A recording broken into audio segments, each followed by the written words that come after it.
Welcome to Our Wild Stories, where we focus on storytelling that you will walk away from feeling good and be inspired by people in all walks of life, along many journeys, and laugh at the crazy things that happen behind the scenes. Fun, truth, real. It's an intimate and immersive conversation about the things that challenge us, the ways we overcome, the struggles we face, and the victories, and the fun times that make it all worth it. I've met some incredible individuals, been part of many life-changing moments, and come across some really crazy situations. I hope you enjoy this conversation. I'm Colleen Bousman.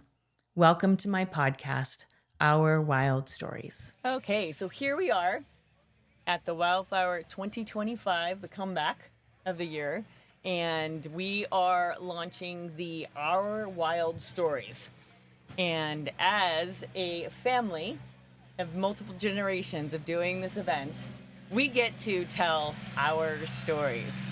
So we're gonna start with Dad, who raised me in the world of doing events, and now you get to kind of sit back and watch everything happen as it did this year. Amen. Amen.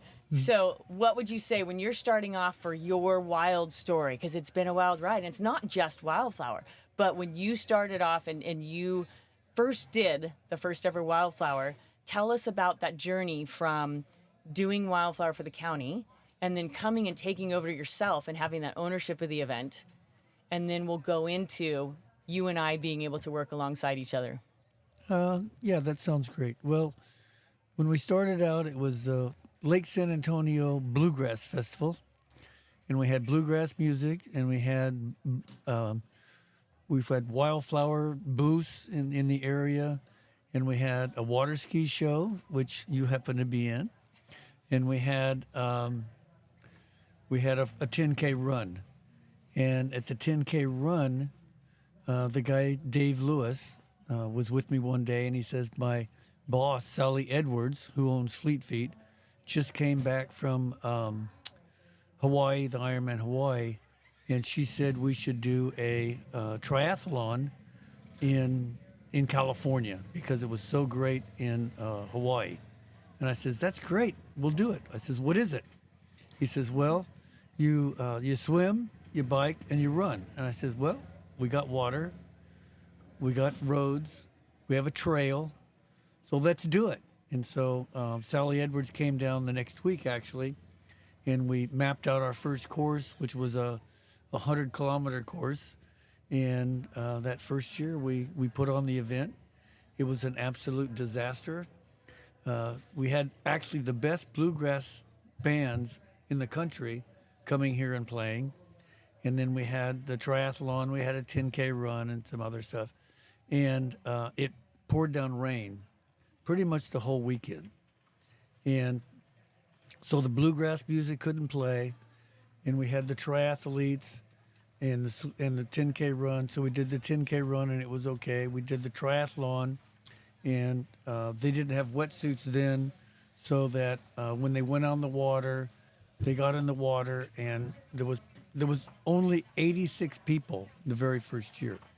And of the 86 people, I think 20 came back with hypothermia, and they came back, and so the parks manager, the concessionaire, had a hot tub at his house, which was just up the road, a trailer, and so we were taking them and running up to the hot tub, putting them in the hot tub to warm them up, and then when they got warm enough, they would come down, they would get on their bikes, and they would go do the bike, and that was okay. And we didn't have any volunteers, hardly at all, and so we had to put the park rangers, kids and family, as volunteers, and Colleen, 10 years old, and Elliot, 6 years old, and so they were put out on the run course out at Harris Creek, which is way out in the middle of nowhere, and because it was raining and we didn't know it was going to rain, we took garbage bags and put them over them, and they had their garbage bags, and they sent them out there, And so they were out there for the run course. That's the good news. The bad news is his dad, I was so busy that I forgot to pick him up when it was over. And a ranger finally found him out there and brought him back, and they were both sort of crying.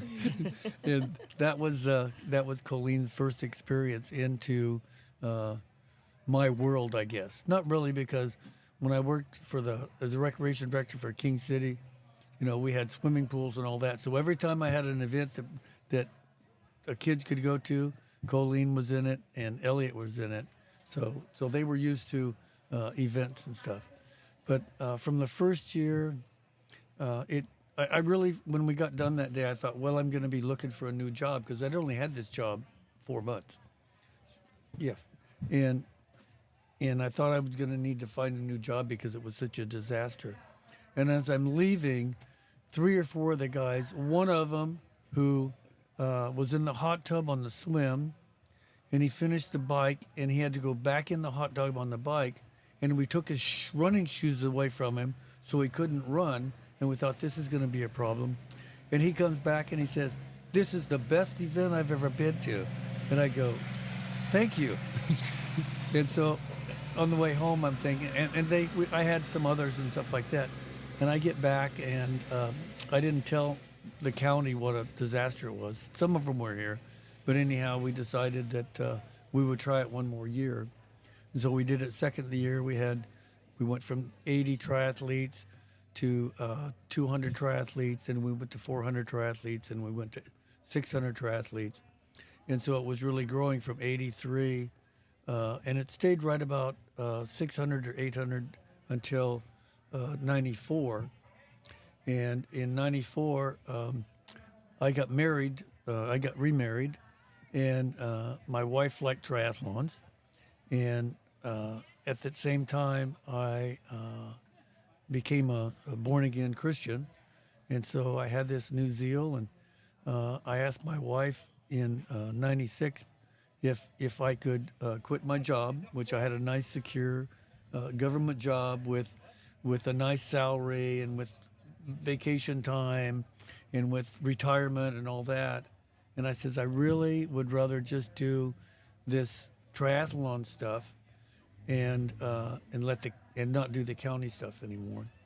And we didn't know if it was work, but we prayed about it. We got down on our knees on our couch and prayed about it, and we decided that. And she was willing to. We couldn't go in debt because we were already in debt. We didn't have any money, so we started it with no money, and we took it over in 1996 because the county was looking to get rid of staff.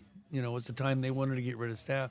So when I went in and volunteered and says, I think I can take over the triathlon and keep it going, because obviously you can't, and I'll not do my job anymore. I'll take it over and produce it, and I'll pay you for the park to be able to use the park. And so we did that, and that was incredible. And we were able to do things that I couldn't do when I worked for the park. We could get sponsors.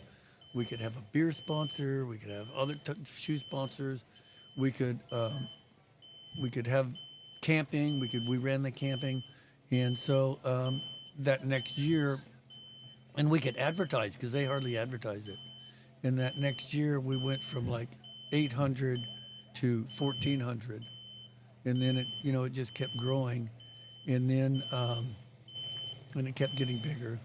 And then I think it was 1997, I think, we had the triathlon down here. And Colleen was a senior in college, and she'd been to all of our events and done that. And so she wanted to be in... Oh, you're making me older than I was. Oh. 95, I graduated. No, 95 you graduated. Yep. 95, I graduated. Oh, that's right, 94, 95 she graduated. Yep. But she was a senior in 94, and she worked for us as an intern your senior year. And so that was the beginning of us totally working together. She was always, from the time she was 5 years old, she was my sidekick on everything that I did. Every place I went, everything I did, every event I did for the city, she was always there. And, it was incredible to know that she was right there, and she loved it out here. And so she decided she wanted to do get a recreation degree because they didn't have anything except a recreation degree there. And she was the first one to get a recreation, what was it? Oh, in sports marketing. Yeah, sports Yeah, marketing. they were just starting that. Yeah, so. they didn't have sports marketing, so she got a degree in sports marketing, and she did an internship with us and started another event that we were working on called Tinley's Adventures. Why don't you tell a little bit about that? Then we'll move on to later. Well, and I think part of the story is also when you were working for the county. For me, we got to go to all kinds of fun events. Oh, yeah. We did. I mean, we got to see. I remember going to the Pointer Sisters. Yeah. I remember going to the Grateful Dead and thinking, oh, I don't know that I'm supposed to be here necessarily. And the Beach Boys. And the Beach Boys. And the Laguna Seca races. Yeah. Laguna Seca. I mean, we got to go see all the car races and stuff like that. And so I got to see what behind the scenes was like and how fun it was to be in the pit at Laguna Seca and how fun it was to go backstage for a lot of these various events and stuff. So very similar to you, Emily. I mean, you went alongside with me to all of my events. Yeah. And so, you've played soccer on the Coliseum floor. Yep. You have been on the floor of the San Francisco Giants and in their media center. Yes. And overlooking everything. So, I mean, you were 2 weeks old when you were here for the first time. And I can remember when I came, nobody thought that I was going to be able to make it to the event. And I was at home and I said to my husband, Matt, like, I can't not be at Wildflower. I have never missed a Wildflower in my life. And I had just had a baby and they're thinking, you have to be at home. And I'm thinking, everybody I know and everybody I love that I'd want to share this new child with is at the lake. Yeah. And so I packed you up. And No, you didn't pack her up. Yes. You swaddled her. Yes, I swaddled. Oh, yes, swaddled. Swaddled. Do you know what swaddling is?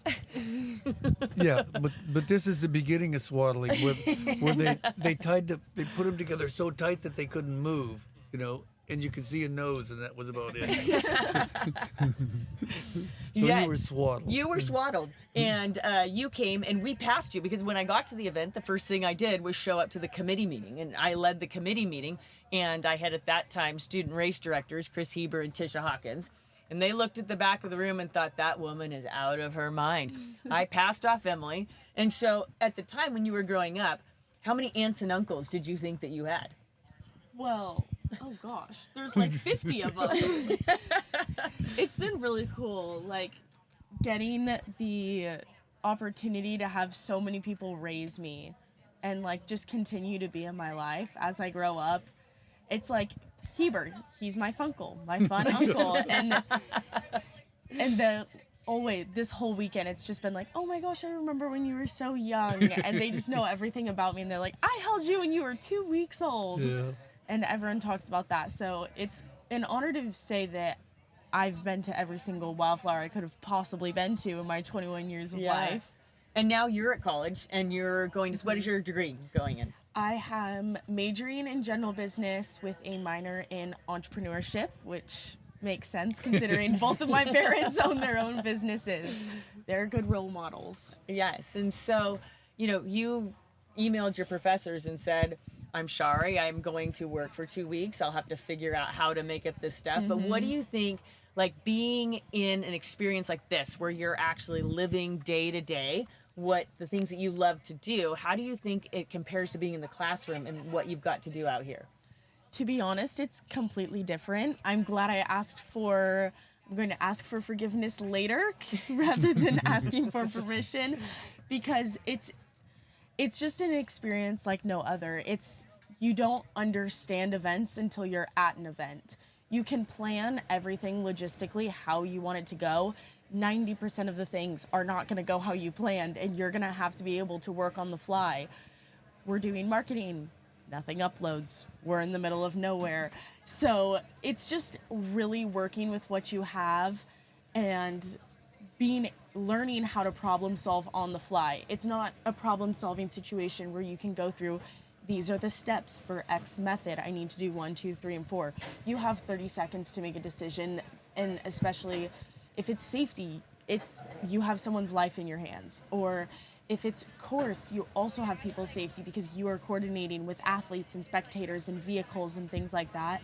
So it's not only just events and learning, getting experience, but it's also life experience as well. I mean, I am the person that I am because of the people that I've surrounded myself with and the people you've surrounded me with. And yes, you had no choice. You had to learn to talk in public, right? No being tired of public speaking here. Now, there is a funny story from the last time we did Wildflower, and you were working alongside me, and we got a radio call. So tell us a little bit what that radio call was and what your job was to go do for the bee. Yes. So I was, how old was I in 2018? Well, 7 years ago. 7 years ago? 14. 14. I think I was around 14, and I was like her little mini me. I was just following her around and doing whatever she said, and I was just happy to be there. La-di-da-di-da, not a thought in my mind, except I'm having the best time ever.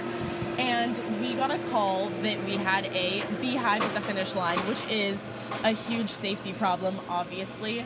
And luckily, everyone at Wildflower is such a family. We called Paul from LA Tri Club and we said, we heard you're a beekeeper. What are our options? What can you do? And he gave my mom a list of supplies that needed to be taken down to the finish line. And so I walked down to the finish line with a 5-gallon bucket and the most random things that they told me to grab. And I met Paul, never met this guy before. And I got to make I handed it off and I helped him and I got to call over the radio, our bee problem is solved. And it's just a bunch of that was so random, but we came together as the family that Wildflower is to solve the problem effectively. We got the bees relocated because we have friends, and it's just things like that. It was so much fun, and it also made for a hilarious story. Anytime we see a beehive around here, obviously we're in the middle of nature, so it's like, hey, we got a bee problem. It's like an ongoing joke. Yes. Now, you had me working for you for years, and it was a gift for us to be able to work alongside each other. We had fun. We had a blast doing that. But I didn't really understand what an experience that was until I got to this weekend have Emaly be the mini me and work alongside me and stuff like that. So what would you say were the things that you cherish most for those years that we worked together, and what was the funnest things that you had by those times of us working together? I think just having you right there with me, and having Betsy, who was so behind me, and and she was part of the event, but she was racing, and we called her quality control, and because she would race and then she would let us know the little spots that we needed to fix up.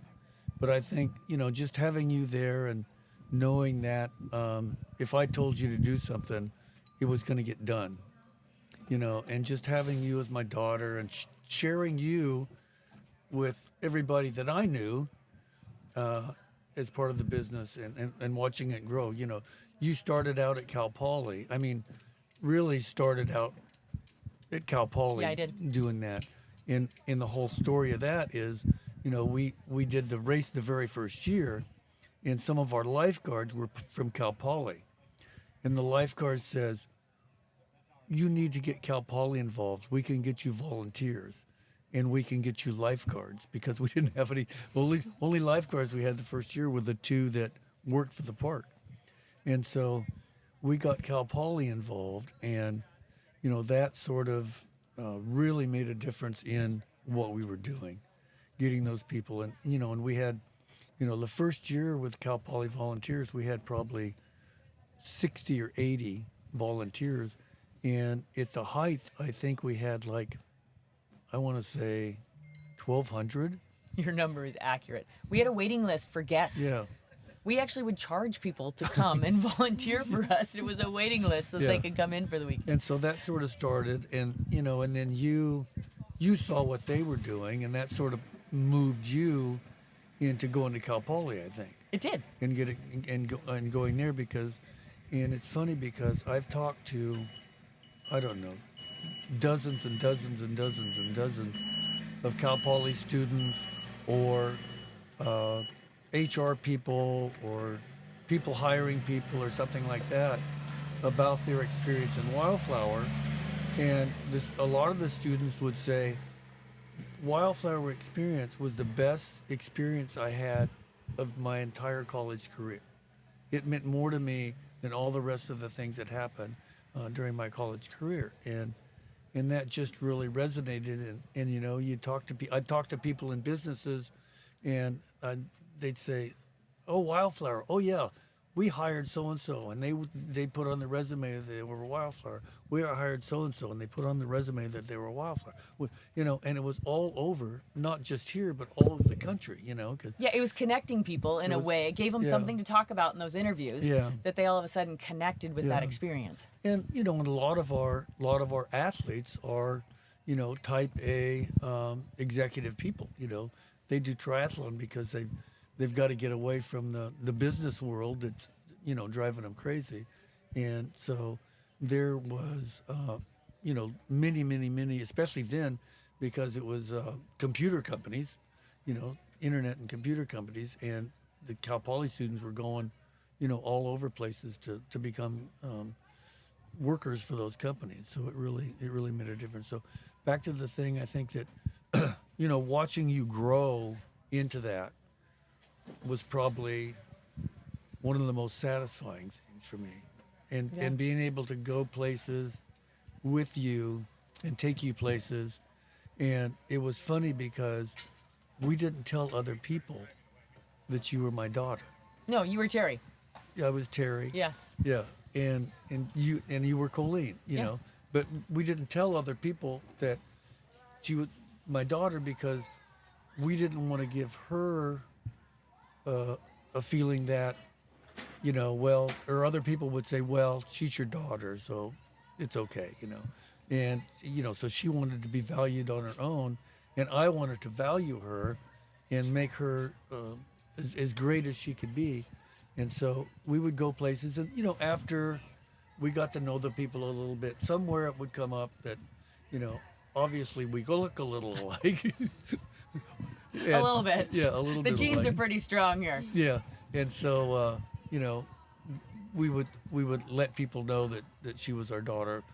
You know, when we felt it was comfortable, and it was safe to do that. You know, a couple times we would go places and they thought she was my wife, and so when we get a room, we would have to tell them that we couldn't have a double bed. We needed two single beds. We need 2 rooms. Two rooms or 2 beds. Yes. 2 rooms or 2 beds, you know. So that was quite a deal. So I think that was, you know, just watching you grow and, you know, really, and you learned to do really high quality work, you know, and like you were saying, Emaly was saying, making smart decisions, and I think, you know, we worked together more than you worked for me.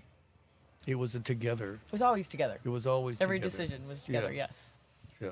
And I think for you, Emaly, this week, and one of the things that we found in the event world is you find out what you're capable of. And you find out where you can push your body to the limits to do. Yep. And so as far as like, I know you ended up pushing your body to the limits this weekend and stuff like that. So, but what do you think that brings, being able to find out what you're capable of and then being at the start line and watching the people go off from the start? Yeah, it's been so fulfilling, but I just remember the moment you called me and you said, I just put in the permit, I just applied, we're doing Wildflower. And all of us went, okay. I think you were one of the first ones I called. I think I was afraid to tell Dad, wasn't I? I'm pretty sure you were afraid to tell Dad. And I wasn't going to tell him, but you've always talked about it with me. And so when I got that call, we don't have the on-site staff. You didn't have an office full of people putting on Wildflower. So it started as how can I help? I just want to be there for you. I'm proud of you. I've seen all of the years that Wildflower was sitting dormant, you weren't. you were working and you were trying to figure out how to bring this race back and how to bring it back with honor and to the level that it's always been. And so I just wanted to be there to help. Yeah, and no compromise, huh? Yes. I wasn't willing, huh? No compromise. And so we'd sit on the couch and we'd talk and we'd just think through ideas and things like that. So it started as a how can I help? And then I really got involved with the tri clubs, and that's been so cool. Getting to just meet people, continue making those connections, building those relationships. They're like, "Are you Colleen's daughter?" I'm like, "Yes." They're like, "You guys look exactly the same. You're just a lot taller." You got dad's height. I did. So it's just been cool. Everyone's been like, "I remember you when you were this big," because I just was just young running around the park. But what started out as a how can I help began like building the relationships with the people that you held close to you all those years and that have become family through Wildflower. And then all of the hard work that we've put in, all of the long nights, or no nights, 24 hours. Yes. All of those in between. You did your first totally 24-hour shift, didn't you? I did do my first With the ops team? Yes, would not recommend. It wasn't my favorite time, but we were all in it together. And the delirious dances at the 5K, 10K start were the best thing of the weekend. Yes, the energy thank you, was Pepper high. Daniels, for your amazing DJ. It was awesome. The DJ was there, all of the staff, because the one thing you have here is no matter what, everyone's going to bring the energy. Yeah. Yes, we're tired. We don't care. Don't talk about it, because if you talk about it, it's just going to make it worse. But everyone just, how can we get it done? Because everyone does it for the love of Wildflower, and it's just been so fulfilling going from a how can I help to like getting involved and learning from you, because you are so knowledgeable. Because when everyone says Wildflower, it's the Woodstock of triathlon. Like, you guys put on one of the most iconic triathlons there is. And so the honor of working alongside you, I'm not going to work alongside of you and do it like half of what you guys do it. You have to continue working harder and making it better. And so, yeah, it's just been it's been an honor. It's been so much fun too. Yeah. It's been fun. And I think, with one of the things that was really kind of inspiring as I was standing on the dock today, I mean, Friday it was like, all kinds of different things thrown at ours. So it was, there's a lot of stress that comes into play on Friday. And then Saturday is all about like, I want to make sure that everybody's safe. And, there's a lot going on. And then Sunday, I remember standing on the dock and just being both humble and grateful all at the same time. Because you're standing there, you're thankful for all these staff members, which I had to admit to everybody at the swim start today. I said I can't call them staff because that would mean you paid them, and they're not paid, so they're actually coming on their vacation days and stuff like that. So that's why all of our shirts say race crew, is because they are just volunteer staff that are race crew and stuff like that. But I remember stepping off the dock and being able to start Jonathan, who, he has cancer. He's in stage 4 cancer, and he couldn't do the race unless we were able to develop this wave for him.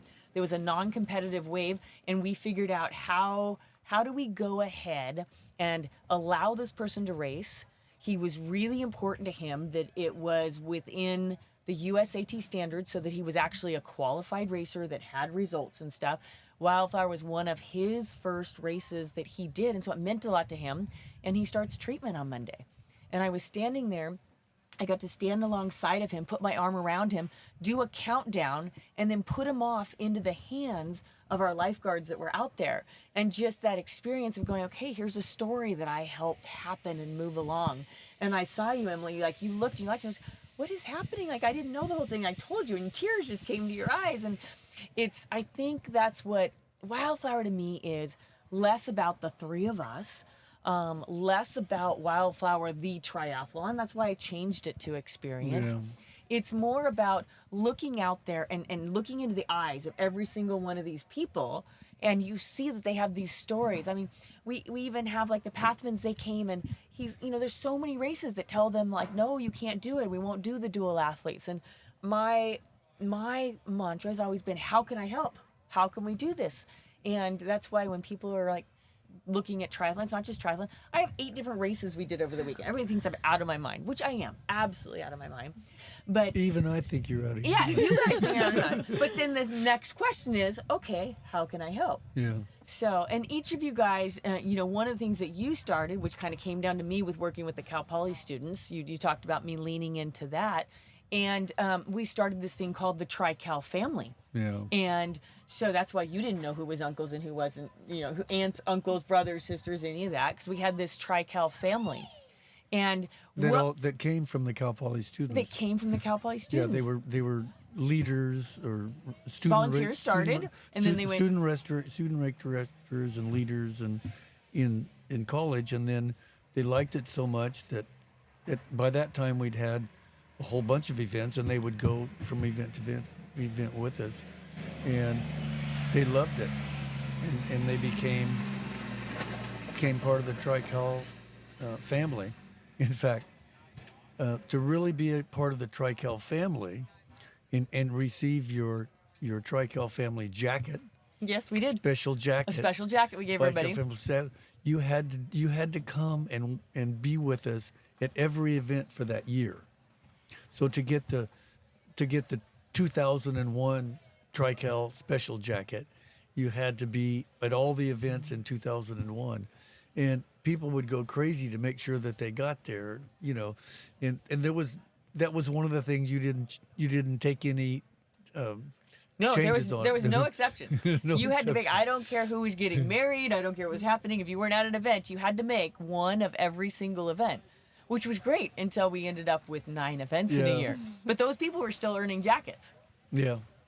That was funny, and it was started. In fact, talking about the Cal Poly committee. One of your early on committees was Mike Langford, Yeah. and he came out 2 weeks prior to the event this year and said, "How can I help?" And he was kind of been park maintenance for the Yeah. last couple weeks. Yeah. And he was here, and do you remember what he did when he was at the time? Yeah, he was part of aid stations. Yeah. And he started a special activity at the aid stations. Yes. So he was at the aid stations. The funny thing about him being at the aid stations is he's now going back and he runs our R3 aid station every Yeah. single year. He has this group of people that all come back. Yep. And he's at the aid station this year. And those aid station people all now have kids Yeah. that are either at Cal Poly or graduates of Cal Yeah. Poly. And so there's like this whole next Whole next generation, generation, that's yeah. involved in those and stuff like that. And so we have our Cal Poly, our Tri-Cal team that we have. Yeah. We coined ourselves as the Tri-Cal junkies because we Yeah. said one fix and you're hooked. Yeah. And so one of the things that was really awesome for me this weekend is when I showed up, my support team had made these shirts that are called the CB and J's. And so my new company is C&B Productions. And so they went ahead and they did the CB and J's, which is CB, and then the Junkies, and they made these Uncrustable sandwich logos. So it's now the 'Cause that's CB the and food J's. that we run off Because of. that's the Oh. food we run off of when you have it. So, And yeah. I think that's great because I like PB&J. Yeah. I In fact, live on PB&J. now tell us about your PB&J diet. Oh, it started my PB&J diet. It started, I guess, probably almost 5 years ago, and I weighed Now, 100. we should put the disclaimer. There's no health evidence of this, and there's no nutritional fact to anything. But you created your own diet. Well, that's true of all diets. it's the nutritional that they make up that makes it a diet. But anyhow, I think it's 5 years ago when I weighed 160 when I got married, I think. And about 5 years ago, I weighed myself and I weighed 189. And I said, I'm never going to weigh 190. And I thought, what could I do? And so I thought, well, I'll just cut back. And so what I did is I went on what I called now the PB&J diet. And all I would have a banana in the morning. I would have a peanut butter and jelly sandwich for lunch. And I'd have a peanut butter and jelly sandwich for dinner. And so I did that for a week, and I lost 5 pounds. So I said, this is great. So I did it the next week, and I lost another 5 pounds. So I ate peanut butter and jelly pretty much straight until I went back from 189 back to 165. And I got to 165, and Betsy says, "You got to stop. I don't want you less than 165." So then I went on a maintenance program where I would have one peanut butter and jelly sandwich during the day, and then I'd have a light dinner at night. So that's my PB&J diet. And I'd tell people about it, and they said, "You ought to write a book. You ought to write a book. You ought to write a book." And I said, "Well, I'm going to. It's going to be called the PB&J Diet for Men Only." I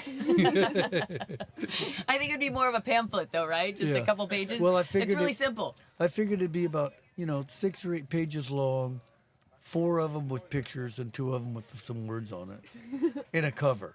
Yeah. Because the cover's what sells a book anyway. So that was my PB&J diet, and I still every day now I have a pretty much every day I have a PB&J diet, a PB&J sandwich for lunch every day. I had even out here. I'd go up to the trailer and I'd sit there and I'd have a peanut butter and jelly sandwich for my lunch every day. Yes. And let's go ahead as we're talking about our wild stories, and this is probably gonna be a part 1 because the 3 of us could talk forever. So tell us about your mom and my grandma, because she is an important part of Wildflower. And tell us about her story and how she was because this is a family thing. Like, we all have a different aspect that we are. So yes, we don't have Owen sitting right at this table, and we're going to get him at some point. And we don't have Matt sitting at this table, Yeah. and that's why this is a part 1. But tell us about Grandma Davis. Well, she was really the beginning of event management, and she put on. My mom and dad came here from Arkansas, right after they graduated from high school during the Dust Bowl, and they came here to King City. And when I was young, all our birthday parties, she had big parties for, and dressed us all alike, and took pictures and all this other stuff. And then, as I'm getting into school, school age, every day she would bake a chocolate cake from scratch, and she would we would invite all our friends over, and there would always be a chocolate cake there, and there'd always be a cookie jar full of chocolate chip cookies. And so she wanted to know who we were hanging out with and stuff like that. But she was also really, really very hospitable about that. And, from the time I can remember, luckily we lived in the same town in King City. And she was always there. And, when I was in high school, we would have parties at our house, and, she would support everything that was going on. And she'd do potlucks and stuff for everything, and for her churches, took care of all the stuff at her church. So when we started Wildflower, we needed somebody to help put out posters, because we didn't have anybody. I mean, it was me. Yeah. It was me. I understand that this year. Me and the I county. understand that it was me. It was me and the county, And so she was always ready to help. So she would go to Casey Printing and put up the poster, or get the posters, and she'd give me part of the posters. So I said, "Well, I'm pretty busy. Could you put the posters out in King City?" So she would go around store to store, putting the posters out in King City.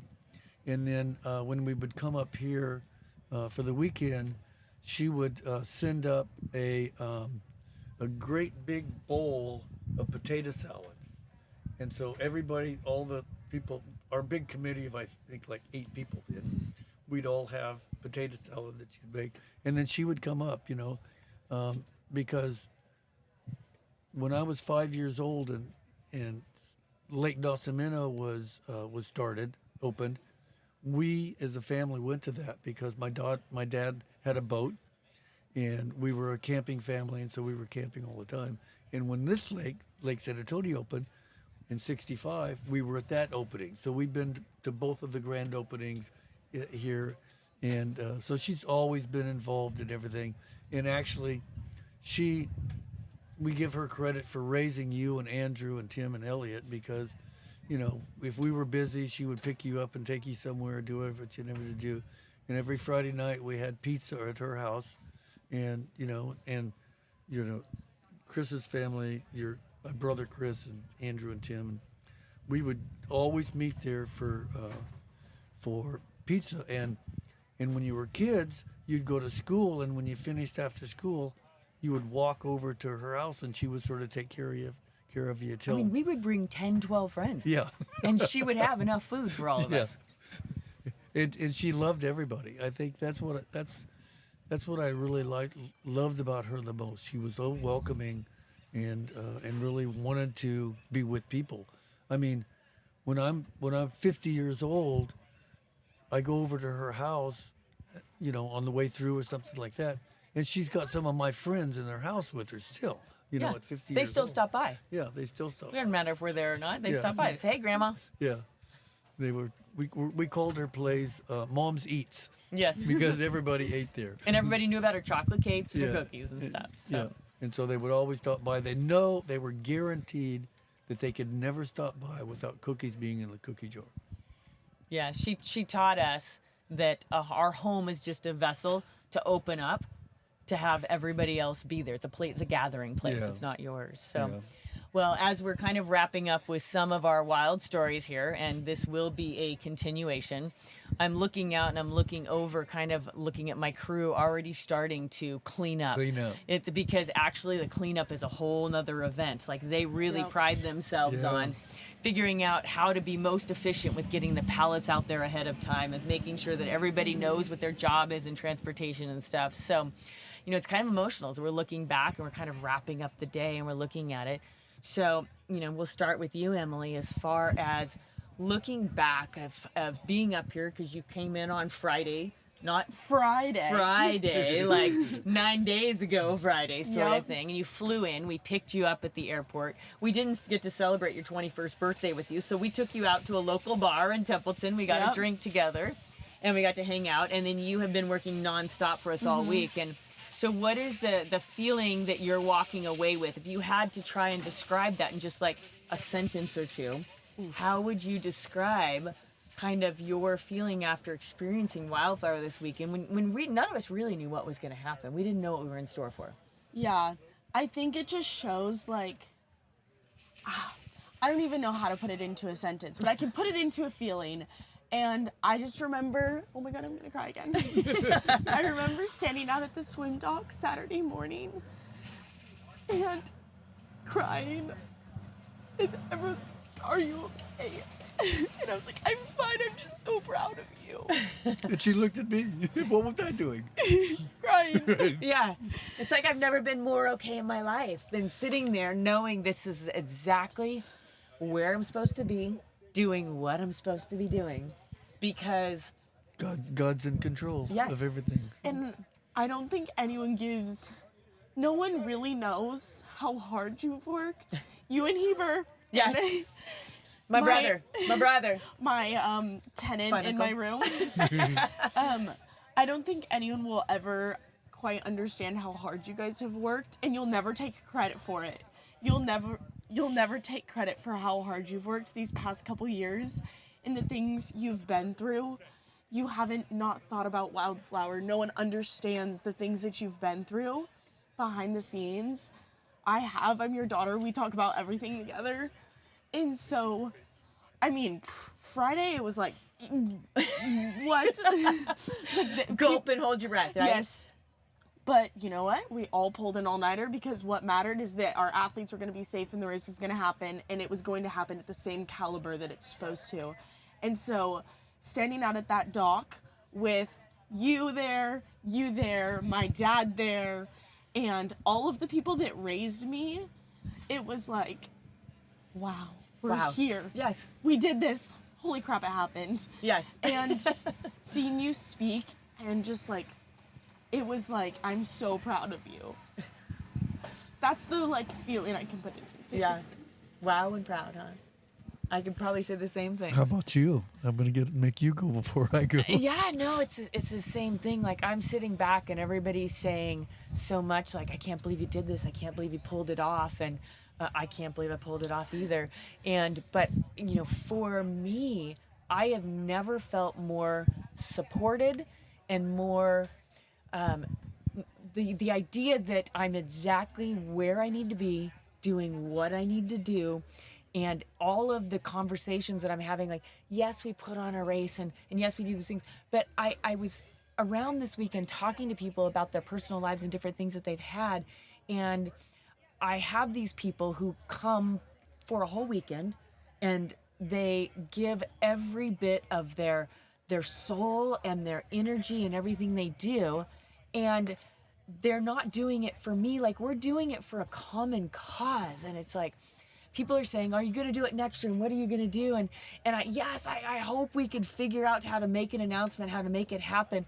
I'm a perfectionist, and I knew that this year was not going to be perfect. And I know that for every, fault that you may have where something may not go right, there's another person that you made their day, and you made something impactful happen in their life. And I have to be okay with that. And so I think for me, it's really about being thankful for all the people that trusted me when I said that I wanted to do this. It's about being grateful for all the resources that I've been provided in my life to be surrounded by all these people. It's being humble, knowing that I couldn't have done this without every single person that helped me come along and alongside me. And then being faithful to the call in my gut that I knew Wildflower had another year in it. I wasn't willing to let it go because I think it's a legacy. It's a place that we can all come together and be united. There's so much division in our world today, and there's sort of things that I wanted a place that we all have a common cause for a common goal, and that we are there not just for ourselves, but for everybody else. Yeah. And so it was important to me, and I couldn't explain to anybody. And when I talked to my husband Matt on this whole thing, and people have no clue of exactly how important it is to have somebody that 110% looks at you and says, I trust you, I believe in you, and I'm there for you. My husband has been cooking for Heber and I for 4 months now, every single night, because we go to work at 6:30 in the morning. I get off about 11 p.m. at night. So he's been making dinner for me for weeks and stuff like that, and just saying, how can I help? But he was there to say, whatever you need, I'm here for you. And I was able to share that with so many other people, that I am fortunate enough to have somebody that's willing to do that for me. Yeah. And so, but it's from our family theory of doing things is being there to support even when we're crazy. You're crazy, Yeah. I'm crazy, and I'm not. crazy came from you. It's a type of people that, like, you guys have surrounded yourself with. And I think coming from, like, a place of, first of all of your crew raised me as, like, a child, but also, like, seeing the racers that are here. I remember we were talking with some people right outside this trailer not that long ago, and they were like, oh, we made best friends with our neighbors. Like, they had a repair kit. Like, oh, I needed this. And, like, they helped me out. Like, I couldn't start my fire. And it's just, like, that's what Wildflower is. Yeah. And that's the community that you've built, and why this race is so important. Because people aren't just going to the race, trying to get their best time, and then walking away and not talking to anyone.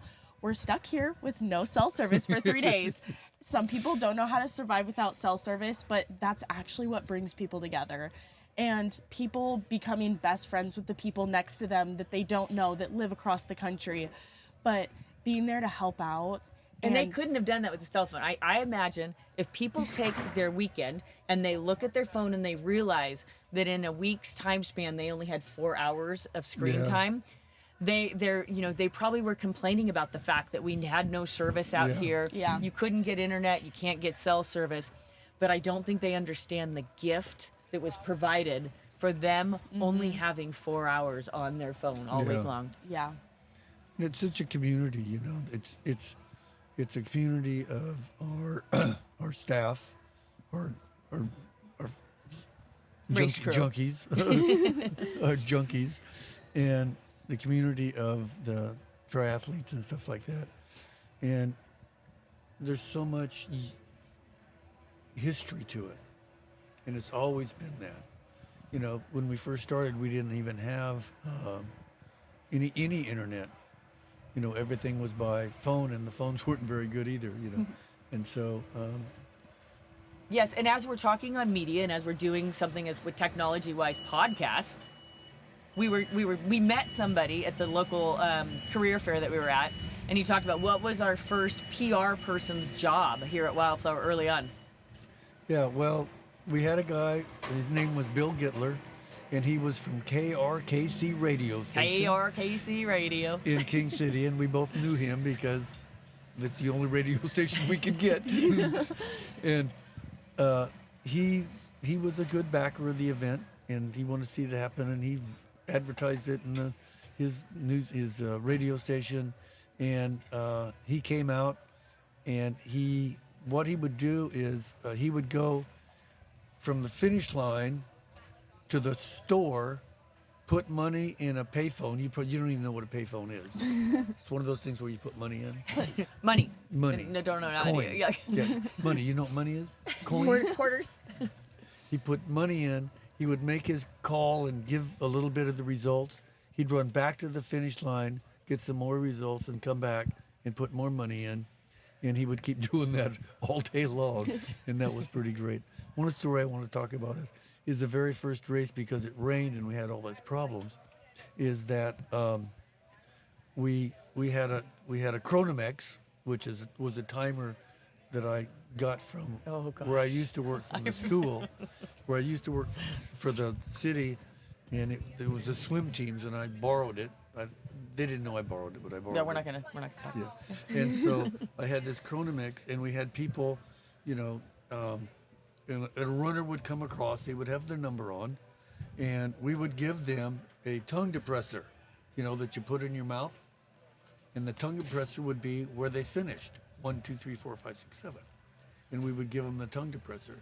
And on the Chronomex, we would take the Chronomex, and somebody was there, and they would write down who was first, second, third, fourth, and fifth. And the Chronomex gave us their times, which was correct. It would say number one. It would say first, second, third, fourth, all the way down, just chronologically. And so people would record them. And the problem is that was the time that they had felt pins. Felt tip pins. And so when they recorded them, they finished the page, and the felt tips it just ran. So we had times, we had know when people finished, but we didn't know, we couldn't get the time to that because we couldn't read the paper. And so there was only 83 people then. So the next week, what I did is, and we didn't do the reel. We couldn't do the results. Nobody cared. It was raining. So what happened is for the next week, I would call all 83 people, and I would say, what numbers on your what numbers on your tongue depressor? And they actually all kept them, and they kept their tongue depressors. So within that, I was able to go through and figure out, who was first, who was second, who was third. And then we didn't have age groups and all this other stuff. We had, first to 83rd. And so it took me a whole week. I mean, I was calling 8 hours a day to get that. And then and then I had to put them into race results. No Excel files or anything like that. And so I was able to print out the results in about 3 weeks, just the basic results. And then I would put them in the mail and send them to everybody. And everybody thought that was the most unbelievable thing in their lives, that they would be able to get their results sent to them, because before it was like, and then later we learned that you could get tear tags, and you could put them on the board and all that. So the technology for doing racing from when you had to 86 to when you had 8,000 was incredibly different. And sometimes I wish we only had the 86 triathletes. Yeah. Well, we've certainly had 35 years of incredible stories and racing. And, as we're sitting here today, this is only the beginning of our wild stories. And as you can tell, being around us, we have a few wild stories. And we have many more that we're going to hope to continue to share. And this is only about Wildflower. It doesn't talk about Tri-California when we exploded into 9 races. Yes, yes. And so for those who don't know, we got to work alongside with each other. We've race directed the Nike Women's Marathon. We've race directed the San Francisco Giant Race. We've race directed the Escape from Alcatraz, Alcatraz Challenge, Scott Tinley Adventures, Treasure Island Triathlon. Pacific Grove Pacific Grove Triathlon. I've also went down and helped with the Malibu Triathlon with Super League and Brennan and his crew there. So we have probably pages and pages of books that we could write. What was the one we did here with they climbed over the walls and all that Oh, the stuff? Moore race. Yeah. Oh, yeah, that was a whole another story. We're going to have to get to that one later on. We decided obstacle races, we'd give it a try. Yeah. So, but I think it was more fun just for us all to do the obstacle race. So I think with that, we will go ahead and we'll call it kind of part 1 of the day, because I hear the forklifts going and I want to jump on one myself. And what did you get to learn this week? Share your story. How to drive a forklift. Yes, you officially know how to drive a forklift. Yep. So And stick. and yeah, stick shift. Yep. That was one of our Shout rules. out What was Kenneth. Dad's rule? What was Dad's rule when learning to drive? I had to know how to change a tire, how to drive a forklift, and how to drive stick. Yes. Yep. Now, Before you graduated from college? no, to get It your was license, supposed to be but- licensed, but But you've never tried to find a stick shift to teach them to drive yeah. these days. They're not and possible. when I turned 16, Wildflower wasn't happening So there's for no me fork. to. Yeah, we needed the ops guys Oh, who yeah. drive stick to help me out with that one. So this is the launching of our wild stories, making life interesting. So Yeah. as you can tell, Yep. we all have a few interesting things in our life, and we hope to continue to be able to share these.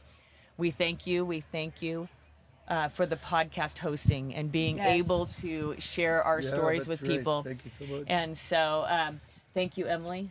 Thank you, Dad. Hey, thank you. And it's been Thank you an for honor. bringing it back. Yes. As I stood on the dock, I was lucky and fortunate enough to stand alongside my announcers who didn't even think twice when I asked them to come back. I was alongside my family, my son, my husband, my dad, my daughter, and all of my hundreds of other family members. So I appreciate your time. Yep. I hope you guys have enjoyed our wild stories, Yeah. and may we continue to bring you more for many years to come. Thank you.